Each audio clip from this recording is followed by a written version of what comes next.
Good evening, Blake. Thank you very much for joining me tonight and for helping out with the interview with Professor Patman. I wanted to get a bit of an update from you around the disability sector because it's been pretty hectic. You've been pretty busy as well in that space. I know you've been working on a petition that's sitting in front of Parliament at the moment that's on their website. Do you want to give us a bit of an update as to what's been happening and what the vibe has been? Of course, and a pleasure to be back with you all. And before we start, I'd just like to say to your viewers, thank you for the wonderful response in me starting on the channel recently. It's been really good, and I hope you enjoy the content we have to come for you. We've got some ideas coming up. So, just thought I'd get that out the way. But anyway, in terms of the campaign, yes, I've been very busy. Since I spoke to you last, I've been with Mr. Hipkins and Barbara Edmonds and trying to get my foot in the door at the Green Party. I've been meeting with the local mayor where I live and trying to get other mayoral and heads of council involved in the region. So it's been very successful. What's the feedback being like from them? Mostly all the same. They're just disgusted at the the stuff that's going on right now, as we said in our last update. Mostly basically the same. They're just appalled, really.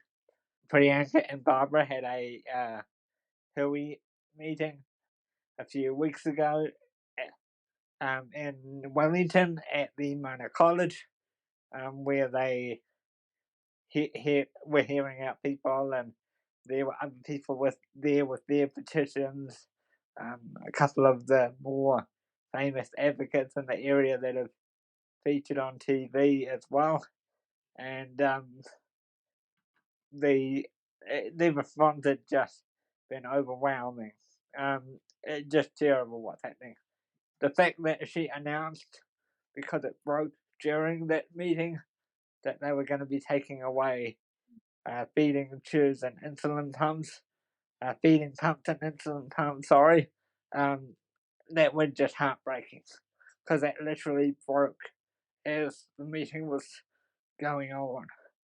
She literally, because I wasn't able to go in the end because of some logistical issues, ironically transport issues, because they're not available on a weekend. But anyway, another story for another time. But that literally broke as they were having the meeting. So what had happened was, you had to be looking closely, but I always do.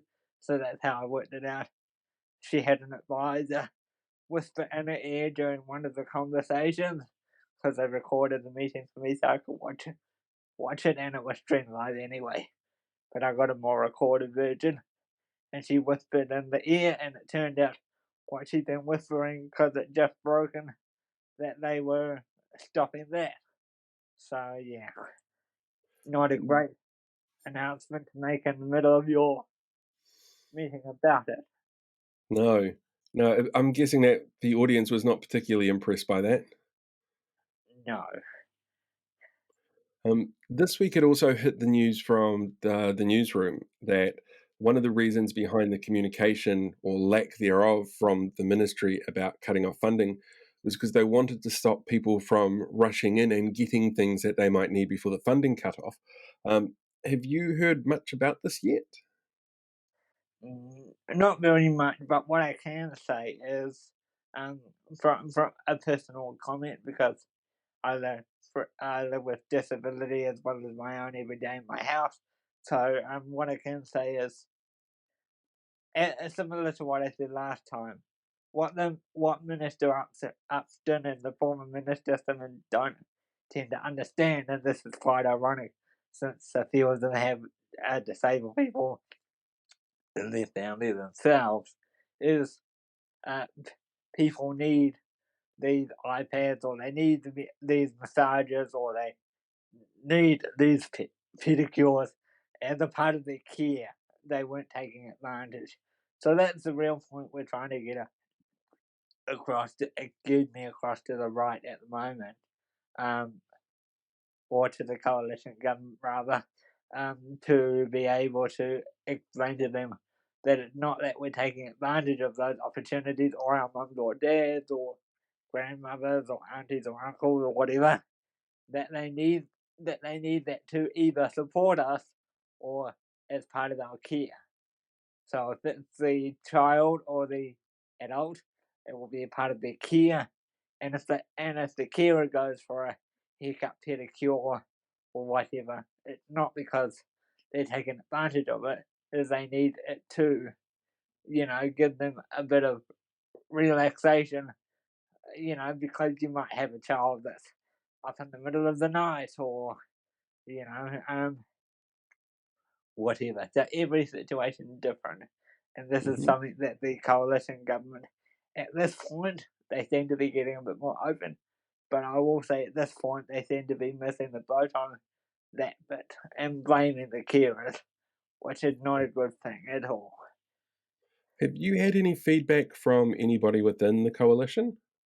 So what I would say, Paul, is nothing officially. No, You've got a petition running at the moment on the parliamentary website. How's that that's been correct. going so far?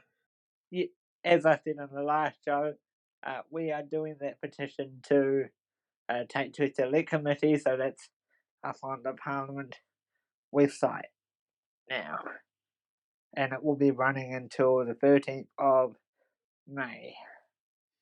Cool. I'll make sure that there's a link in the description as well so that people can access it even after the live stream here and make sure that they can go in and sign it if they haven't done so already. Do you know what the numbers have been like? I have to admit, I haven't checked it in the last couple of days. Only a couple hundred, which is a bit disappointing. I'm not sure the threshold to get to select committee, but that's the next goal. As I understand, if you are available, you'll be coming to join us, which will be greatly appreciated. So you'll be able to keep these guys updated on the progress. I hope so. They better do it on a day that I'm free. I hope so. Yeah, I'm sure Parliament will completely reschedule just for me. I mean, it's known to do that. What else I would say is the Labour caucus have been very accommodating. Um, so I went all the way out to the Mana electorate. So for context, I live in the Rimutaka electorate. So I travelled all the way out to the Mana electorate to attend a function that a clinic or function, however you want to word it, that Barbara Edmond was holding at a cafe that a friend of mine owns. He reached out to me about a week after the previous uh, time that we met up and said, "Hey, look, I've got this function coming up. Would you like to come along?"